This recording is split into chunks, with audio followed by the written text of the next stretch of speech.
से इंजीनियर रशीद ने खत लिखा है। पत्र में फिर से भूख हड़ताल का जिक्र किया है, ऐलान किया है 1 से 3 अक्टूबर तक भूख हड़ताल पर रहेंगे इंजीनियर रशीद।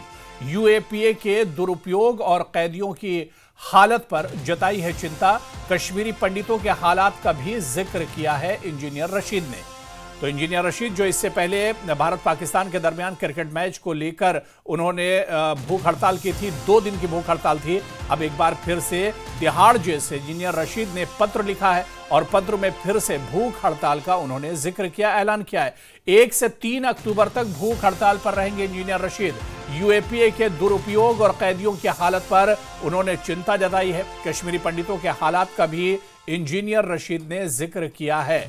तो कई अहम मुद्दों को लेकर इंजीनियर रशीद तिहाड़ जेल में ही एक बार फिर से भूख हड़ताल करेंगे। और इस बार जो उन्होंने लेटर लिखा, इस लेटर में उन्होंने मेंशन किया कि 1 से 3 अक्टूबर तक उनकी ये भूख हड़ताल चलेगी, जिसमें कई अहम मुद्दे होंगे। और इसके अलावा उन्होंने यूएपीए के दुरुपयोग और कैदियों की हालत पर चिंता जताई है। साथ ही कश्मीरी पंडितों के हालात का भी जिक्र इंजीनियर रशीद ने किया है। तो इंजीनियर रशीद अब एक बार फिर से तिहाड़ जेल में 1 से 3 अक्टूबर तक भूख हड़ताल करेंगे और बाकायदा उन्होंने पत्र लिखकर इसका ऐलान किया है।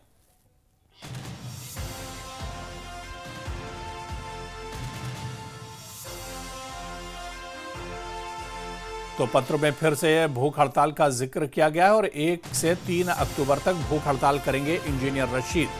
आपको बता दें कि इससे पहले भी इंजीनियर रशीद अपने कई मुद्दों को लेकर तिहाड़ जेल में 2 दिन की भूख हड़ताल कर चुके हैं और अब दोबारा उन्होंने फिर से ऐलान किया है कि 1 से 3 अक्टूबर तक वो भूख हड़ताल करेंगे, जिनमें कई मुद्दों को देखते हुए वो भूख हड़ताल करने जा रहे हैं।